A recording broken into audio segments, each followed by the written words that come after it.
بسم الله الرحمن الرحيم الحمد لله رب العالمين والصلاة والسلام على أشرف الأنبياء والمرسلين وعلى آله وصحبه أجمعين سبحانك لا علم لنا إلا ما علمتنا إنك أنت العليم الحكيم رب اشرح لي صدري ويسر لي أمري واحلل عقدة من لساني يفقه قولي اللهم أرنا الحق حقا وارزقنا اتباعه وأرنا الباطل باطلا وارزقنا اجتنابه أما بعد muslimin muslimat hadirin hadirat mudah-mudahan dirahmati Allah. Pertama-tamanya marilah sama-sama kita panjatkan kesyukuran kehadrat Allah Subhanahu wa taala atas limpah kurnia dan keizinan daripada Allah dapat sama-sama kita menghadirkan diri ke rumah Allah pada malam ini untuk sama-sama kita menunaikan tugas dan juga tanggungjawab kita sebagai hamba kepadanya. Mudah-mudahan kita sentiasa dirahmati dan diberkati oleh Allah Subhanahu wa taala. Kita sambung balik bacaan kitab At-Tibyan fi Adabi Hamalatil Quran lil Imam An-Nawawi.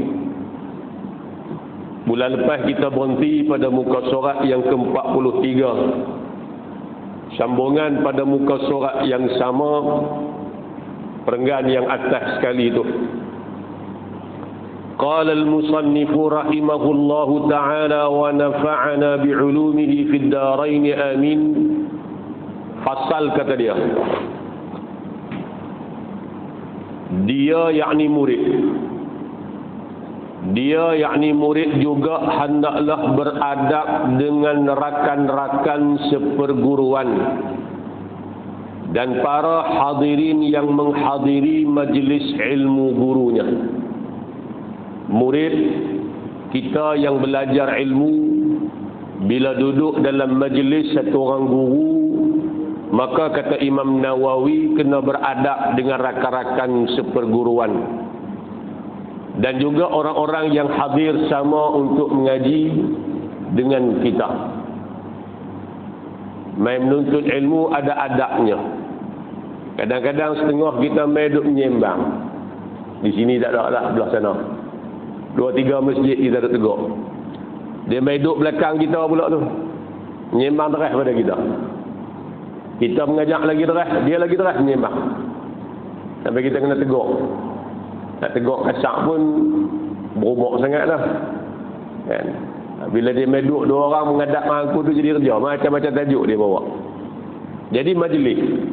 Bila kita hormat majlis, mana kita hormat kepada guru. Bila kita tak hormat kepada majlis, secara tak langsung kita tak hormat kepada guru kerana majlis tu majlis guru. Kan? Sebab tu dia kata apa di sini? Ini kerana tindakan tersebut, yakni bila dia beradab dengan rakan-rakan sepengajian dia, bermakna dia beradab dengan gurunya dan menjaga majlis gurunya. Mana bila dia jaga adab sesama rakan-rakan sepengajian dia, dia tak menyembang, dia tak duk melawak ketika mana majlis berlangsung. Secara tidak langsung bermakna dia juga beradab dengan gurunya dan dia juga beradab dengan majlis gurunya tadi. Ini makna dia jaga majlis. Kemudian dia yakni murid hendaklah duduk di hadapan gurunya sebagaimana duduknya orang-orang yang belajar, bukan duduk sebagaimana duduknya para guru. Duduk di hadapan guru pun cara duduk, cara yang beradab sebagai kita murid, dia guru. Kan? Sila di antaranya. Kalau hari ini mengaji di sekolah atas kerusi beradab, kita tak duduk sila panggung. Kita tak duk tala kaki kita ke arah guru. Imam Syafi'i rahimahullah, Imam Syafi'i ketika belajar dengan Imam Malik, tidur di rumah dia, kaki tak tala ke rumah Imam Malik. Walaupun duduk di rumah asyik-asyik, tapi kaki tu tak unjuk tala pergi ke rumah Imam Malik untuk guru dia. Kerana apa? Hormat. Padahal bukan duduk sekali dalam majlis, duduk rumah asyik-asyik, tapi nak habaq adab tadi ni.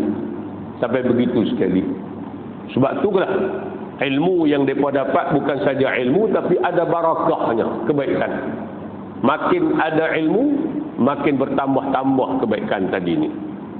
Ni yang kita nak tanam dalam diri anak-anak kita pun, yang mengaji di peringkat sekolah, baik sekolah rendah, baik sekolah menengah. Benda ni tak ada hari ni. Tak diberi pada anak-anak murid kita. Tak ada dalam silibus untuk mengajar adab. Sebab tu kadang-kadang anak-anak murid ni tak beradab dengan guru. Dari sudut percakapannya, bahasanya, tindakannya. Kadang-kadang bertindak lepas geram kepada guru, melebihi had dan batasan. Pukul guru dan sebagainya berlaku. Kenapa? Adab. Sebab tu anak-anak ini mungkin berjaya. Boleh dapat periksa A dan sebagainya. Tapi keberkatan dari sudut ilmu tu tak nak. Ini penting. Baik, kemudian kata dia, janganlah dia murid mengangkat suaranya tanpa keperluan. Jangan tinggikan suara kecuali ada keperluan untuk bertanya. Saja-saja jangan. Lebih-lebih lagi kalau kita duduk menyembang. Kadang-kadang ganggu orang sebelah kita nak mengaji. Dia mari nak mengaji, tiba-tiba kita duduk sebelah dia, pergi duduk menyembang. Ganggu tak? Ganggu. Bukan takat ganggu dia, ganggu majlis. Sembang pula terus. Nasihat menyembang tu pun telinga tak apa dengar dah. Dia tak apa dengar. Dia sembang terus. Dia duduk pasang kata pelan. Padahal satu masjid dengar suara dia. Kalau main nak menyembang, baik duduk di rumah lagi bagus daripada main dalam majlis, ganggu majlis. Sayanglah. Ni. Mana hormat majlis tu tidak ada, yang ni tak beradab. Janganlah dia ketawa dan memperbanyakkan percakapan tanpa sebarang keperluan. Sembang, bercakap dalam majlis ilmu.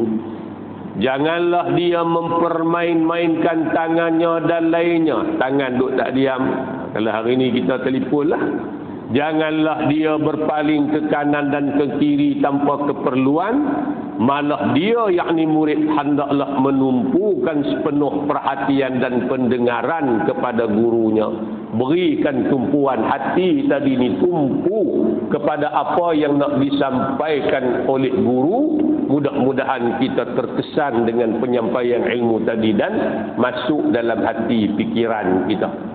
Lepas tu kalau kita mengaji, betul-betul anak kita pun samalah di sekolah, beri perhatian kepada apa yang guru ajar, insya-Allah Allah beri kefahaman. Tapi cumanya kita tak beri perhatian. Konsentrasi kita tu tak ada terhadap apa yang guru mengajar. Samalah kita mengaji cara di masjid pun. Walaupun taklah macam kita mengaji di sekolah, tapi bila kita beri perhatian, guru beri penjelasan, bercakap, kita akan dapat ilmu. Hak kita nak cakap, nak bersembang, berzat. Sementara 45 minit ni, setengah jam lebih ni, tahan zat, jangan duduk menyembang. Lepas daripada habis zat lagi, selesai sembahyang isyak apa, balik duduk kedai kopi, sembang lah, kedai kopi pun. Mana luar daripada majlis. Sebab itulah, bila kita jaga adab dalam majlis, makna kita menghormati majlis dan kita menghormati tuan empunya majlis, yakni guru yang mengajar tadi ni. Bila kita tidak menghormati majlis, makna kita tidak hormat kepada tuan majlis, yakni guru yang mengajar, bermakna kita tidak beradab dengan dia. Secara tak langsung hilang keberkatan dalam ilmu yang kita dapat. Baik. Fasal kata dia, di antara adab-adab lain yang mesti dipelihara, dijaga oleh murid ialah janganlah dia membaca pelajaran dengan gurunya ketika hati gurunya sibuk dengan perkara lain. Kadang-kadang kita nak mengaji dengan satu orang ustaz, satu orang guru. Yang kadang-kadang satu orang guru pun dia ada benda-benda lain yang menyibukkan dia. Tanya dia, boleh tak boleh ustaz? Dia kata tak boleh. Ada benda yang menyibukkan dia daripada mengajak. Kalau mengajak pun tak boleh tumpu hati. Kata Imam Nawawi, kita tunggu ustaz. Beri kepada dia ruang. Bila dia ada masa lapang, Bila dia dah silang daripada kesibukan dia, baru kita belajar, kita pergi menadah dengan dia. Begitu juga ketika gurunya dalam keadaan jemu, gembira, takut, duka cita, sukacita, dahaga, mengantuk, bimbang dan seumpamanya. Makna hati guru dalam keadaan tak sempurna, dalam keadaan tak elok. Mungkin dalam keadaan bersedih, letih dan sebagainya, tak sihat. Kadang-kadang kita pergi rumah tok guru nak mengaji. Saya ingat pergi mengaji di Mesir dulu. Jalan kaki sikit punya jauh. Pergi nak talaki Quran dengan Tok Syekh. Berjalan kaki ni jauh. Duk kena salak dengan anjing ni tak tahu apa kali. Kat Mesir banyak anjing. Lalu kok lintas kok imarah. Perumahan mereka tu anjing saja. Berjalan kaki sampai di rumah. Lah bukan macam lah tok guru lah. Dulu bukan ada WhatsApp macam kita lah. Sama kita mengaji dulu. Boleh tanya ustaz ada rumah tak, boleh pergi tak? Kita kena pergi. Pergi sampai di rumah, ketuk pintu. Tanya siapa dah sebab kita pun habak nak murid main atas lagi. Mak anak dia abang kata tok guru tak sihat. Dia nak rehat. So, kita nak kata apa? Takkan nak kata kami main jauh ni. Nak mengaji, boleh kot baca sedap. Adabnya, balik je lah. Kalau kata dia suruh tunggu ustaz, tunggu. Tapi kalau dia tak sihat, memang dia tak kena balik. Mudah-mudahan kita pergi tu walaupun tak mengaji, tapi dah tunggu tak sihat kita balik. Barakah tu ada. Allah beri keberkatan. Jangan duk paksa guru pula ni kami nak mengaji juga ni. Takkan tak boleh kami main jauh. Jadi kita tak beradab dengan guru, paksa guru untuk mengajak dalam keadaan hati dia tak tenang, hati dia sibuk dan hati dia diri dia tak sihat. Dan ni kata Imam Nawawi. Ulama-ulama dulu cukup halus dalam bab adab di antara murid dengan guru ni. Sebab nak mencari keberkatan pada ilmu. Sebab ilmu tu benda baik. Ilmu tu benda mulia. Jadi nak dapat kemuliaan ni mesti ada adab dia. Adab barulah dia mari keberkatan.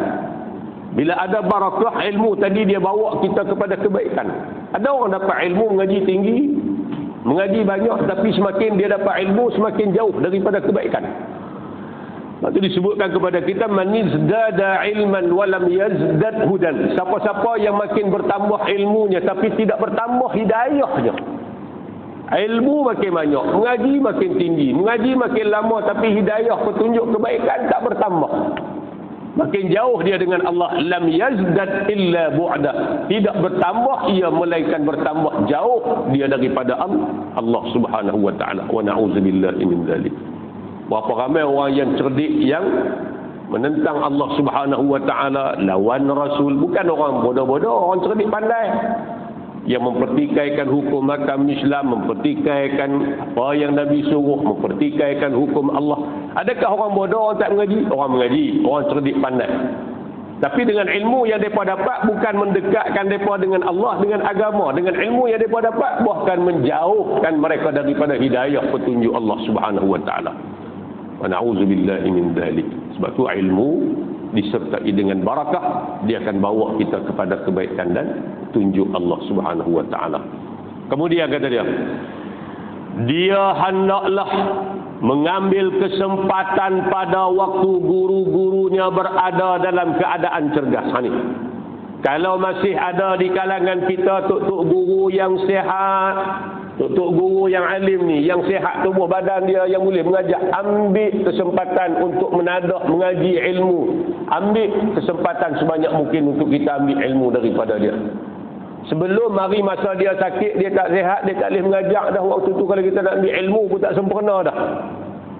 Tok-tok guru yang hebat-hebat, yang alim-alim ni, yang betul-betul alim, mahir dalam ilmu, lebih-lebih lagi ilmu agama di kalangan kita ni tak ramai dah. Seorang-seorang Allah ambil. Bila mati, mereka ni tak ada dah hak nak ganti mereka. Sebab mereka nak jadi alim berpuluh tahun mereka mengaji.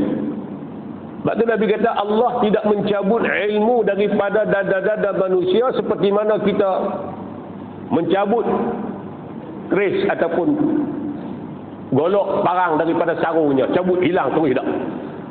Tapi Allah cabut ilmu daripada dada-dada manusia. Allah cabut, Allah tarik ilmu ni dengan cara apa? Dengan cara biqabdil ulama. Allah mematikan alim ulama.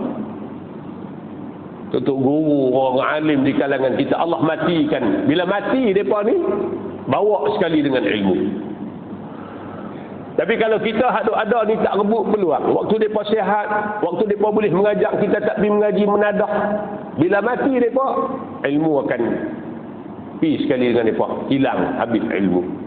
Sebab tu kata Imam Nawawi di sini, ambil kesempatan di waktu guru-guru ini masih sihat, masih cergas, masih boleh duk mengajak, menyampaikan ilmu pada kita, ambil ilmu daripada mereka sebanyak mungkin. Lebih-lebih lagi ilmu berkaitan dengan agama, yang sedikit demi sedikit dicabut oleh Allah dengan dimatikan orang-orang alim di kalangan kita. Tak ramai dah hak betul-betul alim. Tak ada pun hak ustaz-ustaz cerdas macam kita ni lah. Yang ilmu pun tak apa cukup. Kan? Jadi rugi kalau kita tak menadah, tak ambil peluang betul-betul. Kan? Baik, kemudian kata dia, di antara adab-adab yang lain ialah murid hendaklah sabar menghadapi kekasaran dan keburukan akhlak gurunya. Habis. Cengih lah ni. Di antara adab-adab lain, murid sabar bila mengaji dengan tok guru cengih, garang, backing. Lebih-lebih lagi kita ingat kecil dulu kalau kita mengaji Quran ni, ada di kalangan tok guru kita cengih. Cengih sungguh lah, pasal ajak 2-3 kali tak boleh. Baca sekali tinggal dengung, baca kali kedua tak dengung lagi, baca kali ketiga pun dok lagi. Mau tak kena contoh. Kan? Tapi hak jenis cengih ni lah cepat kita boleh.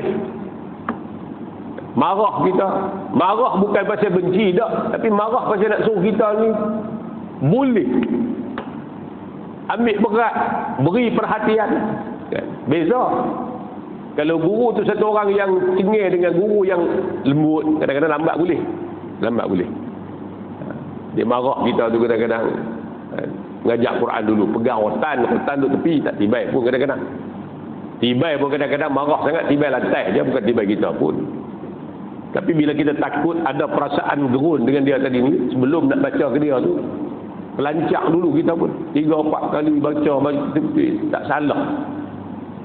Sebab takut kena marah untuk guru. Takut sepasal, malu kat kawan-kawan sepasal. Jadi akhirnya boleh. Sebab tu kita kena sabar. Kalau ada guru yang jenis cengih lagu tu, mak pak pun hantar anak-anak pergi mengaji Quran. Kalau tok guru anak balik sebab kata ustaz cengih, biar pergilah. Bukan dia nak katuk anak kita sampai dah. Kan? Cengih tu kan apa? Kerana nak bagi boleh. Kalau lembut sangat, baca salah dengunglah. Dengunglah tu. Tinggalkan apa dengung tu. Kalau lembut lagu tu lambat boleh. Lambat boleh tuan-tuan nak boleh baca lendik elok. Tapi kalau jenis sultan, dengung. Orang apa kali dah? Marah lagu tu. Lama-lama dia ingat. Kita mengajak anak-anak kita boleh lagu tu. Nak boleh sampai tahap boleh tu, garang. Kena 2-3 kali, jatuh yang mata. Kadang-kadang kita cengih. Bini pula abang kita. Pelan sikit dengan anak-anak, jangan duk cengih sangat. Jadi payah balik kita nya. Padahal kita nak bagi boleh. Jadi sayang kita tu, sayang pak tu boleh. Nak bagi boleh, bukan marah tak sayang, nak marah dengan sebab nak bagi boleh macam mana kita, atau lebih daripada kita lagi, lebih tok guru tu lagu tu. Tok guru zaman dulu saya mengaji dengan tok guru Haji Allah dalam kelas ni, Allahu Akbar, tak berani nak murid, tapi luar kelas dia boleh dakak penuh, sembang jalan makan sekali nak murid, tapi dalam kelas dia nak buat main. Sebab nak bagi boleh pada anak-anak murid. Hasilnya kita boleh tengok beza kan. Baik, kemudian kata dia, semua ini tidak menghalangnya daripada terus mendampingi gurunya dan meyakini kesempurnaannya. Baik, jangan sebab alasan tok guru tu cengih menyebabkan kita terhalang daripada terus mengaji dengan dia, mendampingi dia. Anak-anak kita balik dobak ustaz cengih. Tak apa, jangan kerana alasan cengih tu kita pun ditukar oleh. Tanya dia cengih pasal apa? Dah lah, duk marah cik salah. Apa saya hang salah? Duduk situ, biar teriak tak apa. Asalkan akhirnya hang boleh baca Quran, lancar, baca betul, baca elok. Jangan duk manja, kadang-kadang kita manjakan anak kita tak kena tempat. Lagi boleh. Dia hendaklah mentakwilkan Mentakwil makna menganggap segala perbuatan dan perkataan gurunya yang pada zahirnya menunjukkan kefasadan dengan takwil yang betul. Kalau tok guru tu cengeng, kadang-kadang kata kat kita macam-macam, maka hendaklah kita anggap apa yang dia buat cengeng dia tadi ni, kata-kata dia tadi ni bukan kerana benci, bukan kerana nak memburukkan kita, tapi untuk kebaikan kita. Allah yarham Tok Guru Haji lah, saya mengaji dulu. Bila anak murid tak boleh, ada satu kawan tu, payah boleh. Lah dia kata apa? Dia kata jenis semua aku kalau mengajar buruk lama dah boleh hukahnya. Mengajar buruk lama dah boleh hukahnya. Mengajar mut tak boleh lagi. Dia nak bawa payahnya mengajar hang ni. Kalau aku mengajar buruk lama dah boleh naik nyok. Tu kalau kita dengar tu zahir dia, Allah, aku dengan buruk, aku teruk pada buruk lagi. Kalau kita pegang hak zahir tu, tapi dia tak maksud lagu tu nak beri semangat pada kita supaya kita ni sungguh, bukan nak jadikan kita, bukan nak samakan kita dengan buruk, tak, tapi perumpamaan dia nampak kata payah fahamnya hang ni. Payah tu bukan pasal apa, Tok Guru habaq betul dah, tapi kita tak ambil perhatian. Dia kata tu bukan pasal marah, bukan pasal benci, tak semata-mata nak bagi kita sedap supaya kita bersungguh. Sebab pada tu kadang-kadang dengan kata-kata itulah menyebabkan kita sedap, kita berubah dan sebagainya. Maka kata Imam Nawawi di sini, kalau Tok Guru marah kita pun kadang-kadang dengan perkataan yang agak menyentuh hati dan terasa hati, jangan kita menganggap benda tu benda negatif. Tapi hendaklah kita takwilkan, kita beranggapan apa yang guru kata kat aku tadi ni adalah benda baik untuk menyedarkan aku, dan dia tak maksud dalam hati dia pun nak hina aku dan sebagainya. Baru kita boleh duduk. Semua orang boleh melakukannya kecuali orang yang kurang atau langsung tidak mendapat taufik. Jika gurunya menunjukkan perasaan tidak senang terhadapnya, dia hendaklah segera memohon kemaafan dengan menunjukkan bahawa dialah yang bersalah dan sepatutnya dicela. Itu lebih bermanfaat kepada dia sama ada di dunia maupun di akhirat, dan lebih membersihkan hati gurunya. Kalau guru marah kita, kadang-kadang boleh jadi bukan salah kita, tapi kata Imam Nawawi, untuk keberkatan dan adab, minta maaf daripada guru, mengaku waktu itu salah kita. Kadang-kadang bukan salah kita, kita buat satu benda tu ada alasan kita. Kadang-kadang dia marah, kita main lambat, kita ada alasan, mungkin kita sakit perut lah, memang bukan kita sengaja, tapi tak apa, kata Imam Nawawi, minta maaf, mengaku kata kita salah. Supaya apa? Itu menunjukkan bahawa lebih itu perbuatan tadi ini lebih bermanfaat kepada dia, kepada kita yang minta maaf, menyebabkan guru tadi ni adanya perasaan seorang guru kepada murid, dan lebih memberi manfaat kepada kita dunia dan akhirat. Walaupun pada hakikatnya kita ada alasan kita, tapi tak salah kalau kita mengaku salah depan Tok Guru sebagai adab di antara murid dengan guru. Saya salah, saya lemak. Biarlah Tok Guru nak marah pun tak apalah, walaupun kita ada alasan mungkin, kata Imam Nawawi. Para ulama berkata, sesiapa yang tidak sabar terhadap kehinaan belajar, dia akan kekal seumur hidupnya dalam kejahilan yang buta. Siapa-siapa tak sabar sikit, siapa-siapa tak sabar sak dengan keperitan belajar, kesusahan mengaji. Anak-anak kita ni nak kena bangkit awal, pergi sekolah, pakai baju, periksa, sagi balik petang, pergi pula. Kadang-kadang malam hantar tuition mengaji. Tak cukup dengan tu, hantar mengaji pula rumah Tok Guru Quran. Siapa-siapa yang tidak sabar dengan kesusahan, keperitan, susah payah mengaji untuk tempoh yang seketika, maka dia terpaksa hidup pada bakti umurnya dalam kejahilan. Faham tak? Tempoh kita mengaji ni kan lama pun dalam hidup kita. Kalau di negara kita ni, umur 5 tahun, 6 tahun masuk tadika, 7 tahun kita start darjah 1, umur 12 habis sekolah rendah, 13 masuk sekolah menengah, umur 18 ambil SPM, habis SPM kita masuk peringkat IPT, universiti, 4 tahun, umur 21, 22 habis mengaji. Habis. Pengajian secara formalnya habis dekat umur 22, 23 gitulah. Kan? Kalaulah kita tak sabar dalam tempoh 15, 16 tahun ni untuk mengaji, maka kita akan jadi jahil. Tak ada ilmu. Maka kita terpaksa hidup dalam baki umur kita tadi ni. Kalau daripada umur 22, Allah bagi kat kita sampai umur 60 lebih. 40 tahun lagi tu, baki umur kita tu, kita terpaksa hidup dalam kejahilan. Sebab waktu mengaji kita tak mengaji. Kita duk seronok pergi kerja, kita duk seronok pergi main dan sebagainya. Contohlah umur patut-patut mengaji Quran ni umur kecil lagi. Sekolah rendah tu sepatutnya settle dah Quran, kita boleh baca dah. Tapi kita tak ambil berat. Kita pun tak hantar anak-anak kita pergi mengaji, anak-anak kita hantar mengaji pun dia tak pergi mengaji. Akhirnya mari umur dewasa, sampailah ke umur dia mati, umur 60, 70, tak boleh baca Quran. Pasal apa tak boleh? Pasal dulu zaman dia mengaji, dia tak sabar untuk mengaji. Tok guru marah sikit, cekak sikit, lari. Tak mengaji. Maka kata ulama, ini kata-kata Imam Syafi'i, dia kata apa? Siapa-siapa tak sabar menghadapi susah payah mengaji untuk seketika, sak saja, maka dia terpaksa hidup dalam kejahilan sepanjang umur, sepanjang hidup dia. Sebab tempoh mengaji ni tak lama dan dia tak berulang dah. Kerja ni bila-bila boleh. Di hari ni tuan-tuan, lepas pada PKP, lepas pada COVID apa semua ni, semangat anak-anak kita untuk mengaji memang sangat-sangat teruk. Kemasukan ke peringkat universiti, hak tak ambil SPM pun berapa puluh ribu, berapa belas ribu. Hak masuk universiti pun kemasukan tu sangat-sangat menjunam, merudum. Dengan sebab budak-budak ni dah kerja. Apa kerja lah macam-macam kan. Online tak online, jadi Grab food panda, mereka boleh duit sebulan 1,000 tengah 2, boleh 2,000, boleh 3,000, mereka sodok. Bila mak pak suruh mengaji, dia kata, ayah cik tak mengaji dah kot. Awak pasal apa? Duk kerja dah lagi. Boleh 2,000, 3,000 dah sebulan. Mengajilah pak dah.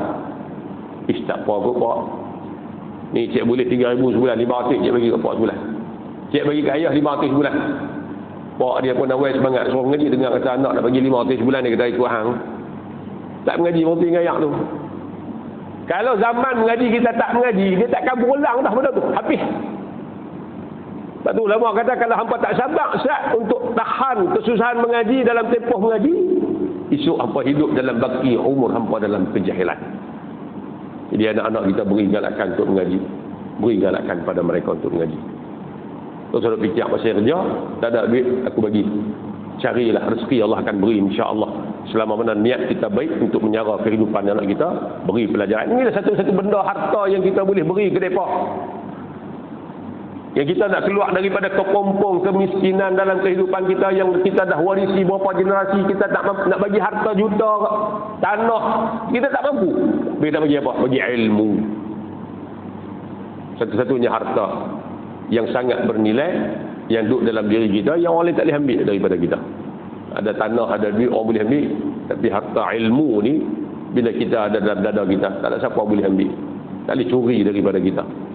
Mana? Itu ilmu kita. Terdapat kata-kata yang masyhur diriwayatkan daripada Ibnu Abbas radhiyallahu anhuma. Sesiapa yang tidak merasai kehinaan walau sesaat, cuma sepanjang zaman dia dalam kehinaan ini. Siapa-siapa tak sabar merasai hina menuntut ilmu, makna susah menuntut ilmu, maka dia akan terpaksa hidup dalam kehinaan sepanjang zaman, sepanjang hayat dia. Tu pasal kata dia, di antara adab-adab lain, di antara adab-adab lain yang mesti dipelihara ialah murid hendaklah belajar bersungguh-sungguh dan sentiasa menggunakan waktu yang terluang untuk tujuan belajar. Janganlah dia merasa cukup dengan sedikit ilmu yang diperolehi jika dia mampu untuk mendapatkan lebih daripada itu. Gunakan masa untuk belajar. Kalau kita mampu dapat lebih ilmu, jangan merasa cukup dengan yang sedikit. Contoh tuan-tuan, kadang-kadang kita dah masuk alam persaraan, tak ada komitmen kerja apa-apa dah. Malam kita mengaji dah, kuliah maghrib, kadang-kadang subuh ada. Kadang-kadang orang atuk pula kelas lagi kuliah duhanya, lepas asarnya. Yang kita ni tak ada kerja apa, duduk di rumah pun menyimbang habis masa lagu tu je. Maka gunakan masa yang ada tu untuk kita pergi mengaji, tambah ilmu. Dulu kita nak mengaji tak dan, pasal zaman kita duduk besarkan anak-anak kita, sibuk bela anak-anak, hantar anak-anak pergi mengaji, tuition kadang-kadang sampai pak tak sembahyang maghrib.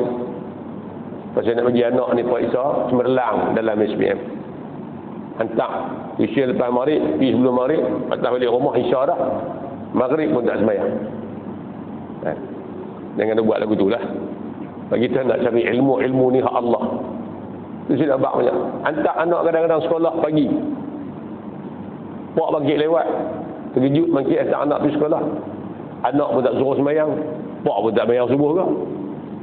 Lepas hantar anak di sekolah, singgah kedai makan tiap-tiap hari lagu tu. Kita pergi, anak kita pergi sekolah nak cari ilmu, ilmu tu hak Allah. Tak lagi kita nak cari rezeki, rezeki tu hak Allah. Tiba-tiba kita mulakan awal pagi, awal hari kita lagi dengan benda, dengan perkara perbuatan yang Allah murka pada kita, dengan meninggalkan tanggungjawab solat. Mana nak mari keberkatan dalam kehidupan? Bangkit awal, gerak anak sebelum pergi sekolah, sembahyang subuh dulu. Sekali lagi balik sekolah, nak pergi kelas fardu ain, tang, mayang zuhur dulu. Balik kelas fardu ain, nak pergi main sat ayah, mayang sak dulu. Maghrib panggil balik mayang maghrib. Buat kerja sekolah, ngaji Quran. Nak tidur, tanya isyak semayang dah lagi. Lepas mayang isyak baru tidur. Pastikan benda-benda ni lekat dalam diri anak-anak kita. Kalau kita berjaya buat lagu tu tuan-tuan, insya-Allah anak-anak kita ni senang kita nak bentuk. Pasal semayang lekat dalam diri dia. Mari benda-benda tak elok pun insya-Allah dia boleh reti, dia reti tapi Allah pandu dia sebab dia jaga Allah, Allah jaga dia. Tapi kalau semayang kita tak beri dalam kehidupan anak-anak kita, bimbang. Bila kita abai tanggungjawab kita dengan Allah, Allah pun abai kehidupan kita. Allah tak peduli, tak jaga kita. Hidayah, petunjuk, keselamatan, rezeki dan sebagainya, Allah berlepas tangan. Kerana apa? Kerana kita tak jaga tanggungjawab kita dengan Allah Subhanahu wa taala. Habis. Kemudian kata dia, sebab tu kalau kita mampu dapat ilmu lebih, cari lebih. Ngajilah siang malam, pagi petang pun tak apa. Sebab kita tak ada apa-apa komitmen dan sebagainya. Janganlah dia membebankan dirinya dengan sesuatu yang tidak termampu dilakukan, kerana bimbang dia akan merasa jemu dan apa yang didapatinya sebelum itu akan menjadi sia-sia. Tapi kalau kita tak mampu, mengaji cakap mana mampulah. Jangan push sangat. Anak-anak kita pun lagu tu lah. Jangan kita terlampau beri suatu benda yang dia tak mampu. Mengaji di sekolah pagi petang, mengaji pula kelas fardu ain malam, bagi pula dengan tuition sampai 2-3 jam. Lain kali dia menyebat. Letih, dia letih, kepala otak dia letih. Menyebabkan anak-anak tadi memberontak. Kadang-kadang tekanan, stres dan sebagainya. Jadi kita kena tengok juga. Lalu kata Imam Nawawi, kalau anak-anak kita atau diri kita mampu dapat ilmu lebih, cari ilmu lebih, carilah lebih. Tapi kalau kita mampu takat tu, tak mampu lebih daripada tu, cukup kita tahu kemampuan kita takat mana. Jangan sampai peringkat menyebabkan kita ni berasa memberontak dengan sebab di luar kemampuan kita paksa tadi ni. Persoalan ini berbeza berdasarkan perbezaan manusia dan keadaan.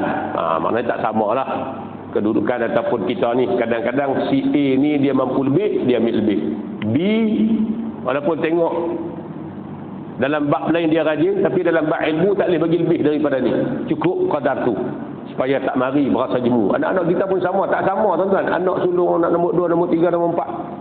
Kemampuan mereka dari sudut mengaji pun kadang-kadang tak sama. Jadi pak kena tahu hala tuju anak-anak ni kok mana.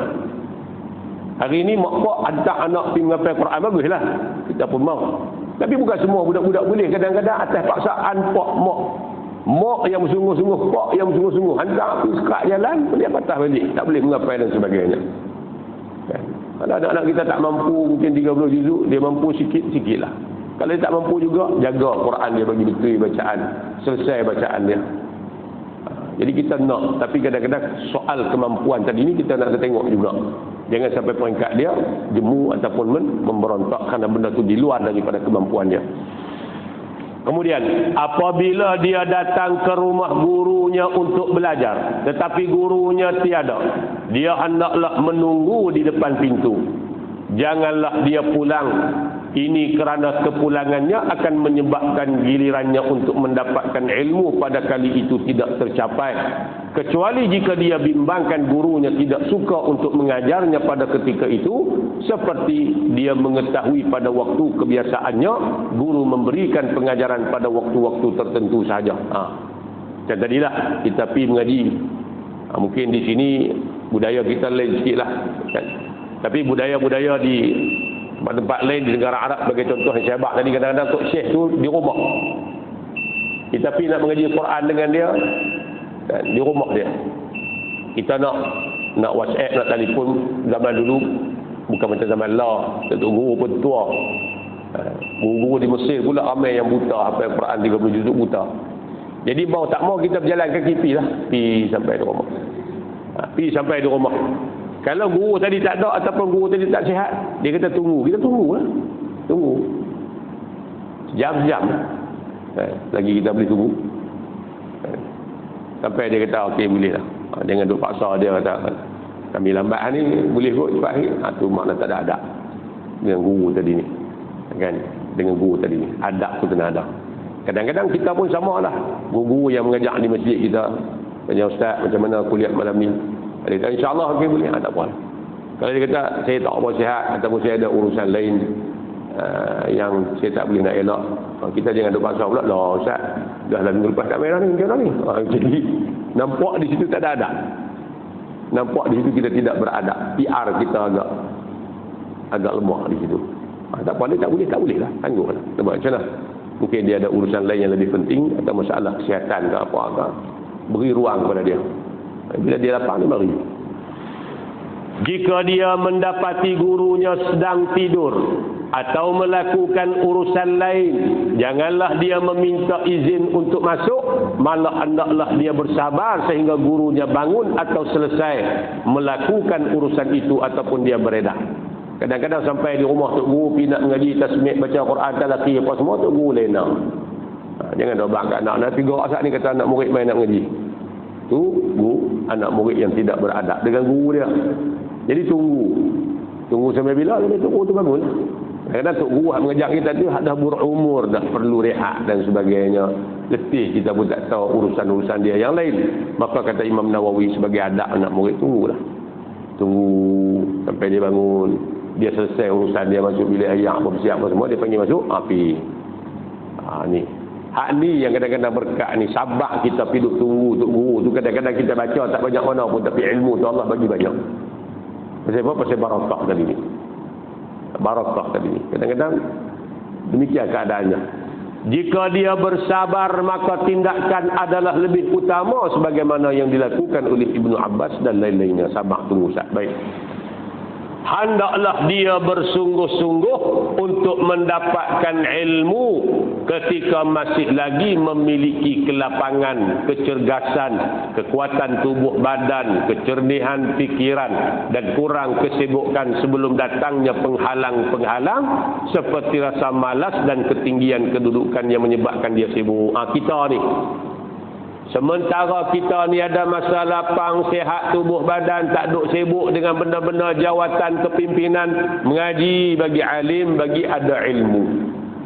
Sebelum datangnya waktu sibuk kita, sebelum datangnya tugas-tugas kita yang banyak menyebabkan kita tak ada mengaji.